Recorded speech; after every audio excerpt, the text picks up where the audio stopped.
This program is brought to you by the following sponsors.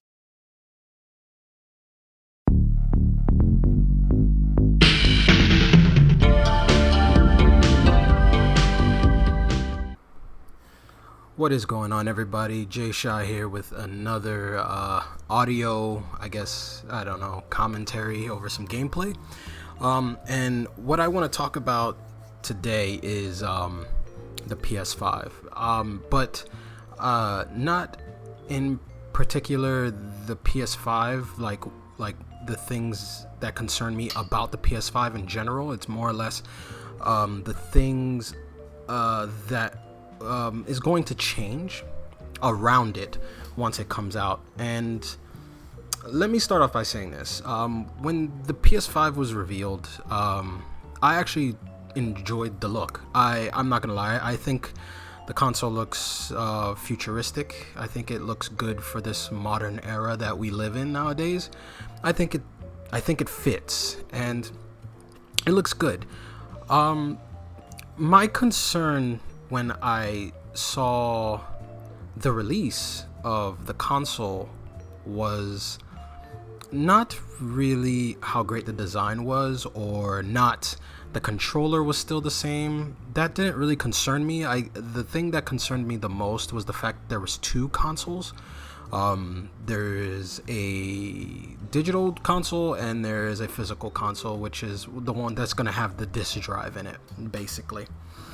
And automatically when I saw that, I was like, wow, this is it. This is it. This is basically them testing the waters to see how this is gonna go.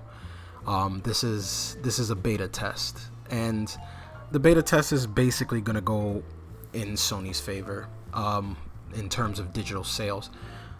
So everyone knows that digital sales is like on the rise. It's been on the rise for a while, and people usually buy their games digitally now.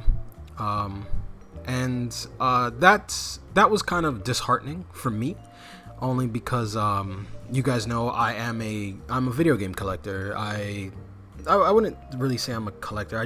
Every time I buy a game, it's always physical, and I don't trade my games unless I really hate it.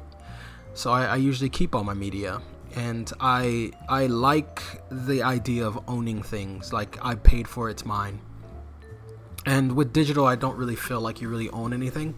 I just feel like you're buying a license to play the game. You're basically purchasing permission to play it.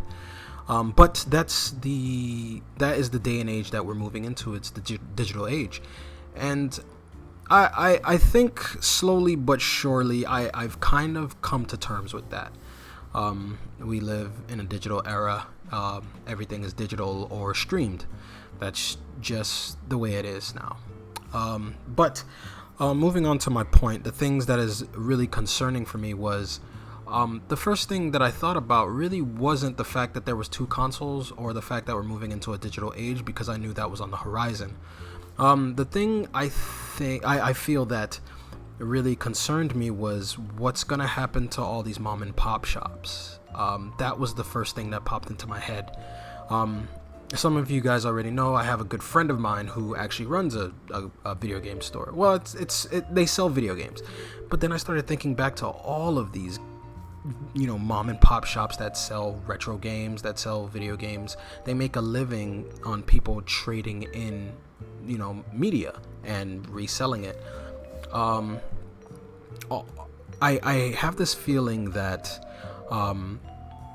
of course, the PlayStation 5, when it comes out, the digital version is going to be the least expensive. The one with the disc drive is going to be more expensive. So everybody is basically going to pay into Sony's pocket. Well, not pay, but play into Sony's pocket and purchase the cheaper version, which will definitely be the digital one. It doesn't have a disc drive, so of course it will be the cheaper one.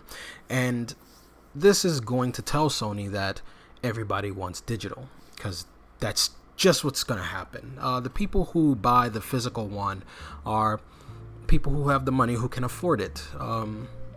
And I don't see a lot of young teenagers or kids buying the physical version of a console. And I think that what's gonna happen is that when they want the console, because they're gonna want to keep up with their friends, they're gonna ask their parents, hey, can you get me the digital version? It's the cheaper one. So the prices is just not the price, but the sales are gonna go up in digital sales and in the digital version of the console. That's inevitable. But when I thought about it, about the shops going away, I mean, I've met a lot of my friends in these stores. I've met a lot of people, talking video games in these stores. And if you have a console that's digital, I don't really see how this is going to keep those stores open in the long run. I even got to thinking about, all those online stores like Limited Run or Signature Games and stuff like that, where they make physical copies of really, limited print games. Like, what's going to happen to these companies? They're just going to go under because everybody's buying digital now. Of course, they'll make physical releases for the physical version, but the next console that comes out after this I don't see it having a disc drive at all. Now, what I do see happening for the future is that people will definitely, who run these companies like Limited Run and Limited Games and all that stuff, I do see in the future that they will have to get creative. If they are going to make physical print games, hopefully these consoles have USB ports, and I can kind of see them making, a case with a USB drive with the game on it that's, designed with the game's logo and all that stuff. I can see them doing that, but in the future, I don't see, eventually, I think what's going to happen is, Sony and Microsoft and maybe Nintendo, I don't know, they're all gonna make consoles that don't have disk drives, that probably won't have USB drives or anything like that. And it's a scary thought when I think about it. It's very frightening, a digital age where you don't own anything. Everything you purchase is limited, because you may purchase the game, but they have the power to take it off whenever they want, because that's just how companies, work, and they can resell it to you as a digital version. But it's terrifying. It's not terrifying. I wouldn't say it's terrifying, but it's disheartening. That's all. But I can't imagine. I wouldn't say I can't. It's weird to imagine a world where you and your buddies are driving around and you're like, hey, let's go to Best Buy, let's see what games they got. And it's like, oh wait, games are digital now. You don't have to go to Best Buy. You don't have to, you can't say to your friends, hey, let's go to the video game section, because there won't be any. It's a weird thought.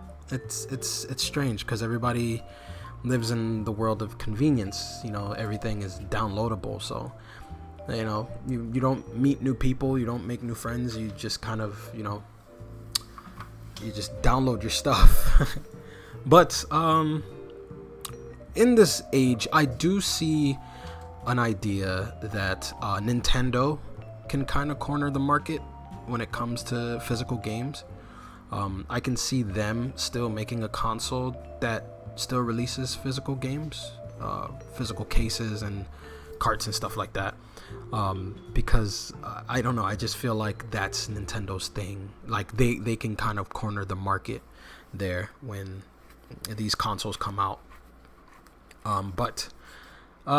Yeah, it's a weird look into the future. But anyway, that's my little rant. Hope you guys enjoyed the video, and I'll see you guys next time.